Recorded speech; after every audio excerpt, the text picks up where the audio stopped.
BAPS Swaminarayan છાત્રાલય નડિયાદમાં એક યુવાન કેતન દેસાઈ ત્યાંથી એને એન્જિનિયરિંગ પૂરું કર્યું. પછી એને હૈદરાબાદમાં ક્રેઇન્સ ઇન્ડિયા કંપનીમાં જોબ મળી, એટલે હૈદરાબાદ ગયો. ત્યાં કંપનીના મેસમાં તેને જોયું કે સંપૂર્ણ નોનવેજ જ બનતું હતું, કંઈ વેજીટેરિયન બનતી જ નહોતી અને એ પોતે ખાઈ ન શકે. અને અન્યન અને ગાર્લિક પણ થતું હતું, જે પોતે સ્વામિનારાયણનો આશ્રિત યુવાન એટલે અન્યન અને ગાર્લિક પણ ન ખાતા હોય એટલે બહુ તકલીફ. એટલે બહારથી કંઈક દૂધ ને કેળા ને એવું લઈ આવે, જમી લે. પછી એને એમ થયું કે આપણી ખીચડી તો બહુ સારી છે, આપણા પ્રધાનમંત્રી છે આપણા ખીચડીને આપણું નેશનલ ફૂડ અને આંતરરાષ્ટ્રીય કક્ષાએ બહુ મોટો દરજ્જો આપી રહ્યા છે.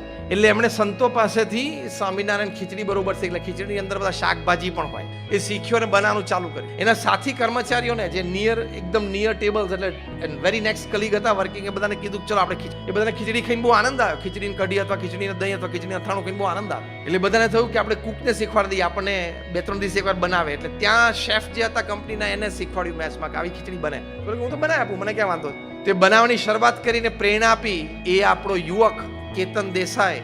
એણે આ વાત મહંત સ્વામી મહારાજને પ્રત્યક્ષ કરેલી કે મારી કંપનીમાં આ ખીચડીનો ટેસ્ટ લઈને 24 કર્મચારીઓ હુ આર નોન ગુજરાતી જે સંપૂર્ણ નોનવેજમાંથી વેજીટેરિયન થઈ ગયા.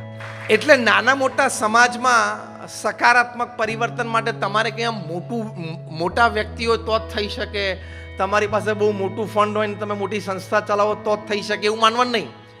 Wherever we are, we can create a small change in the society.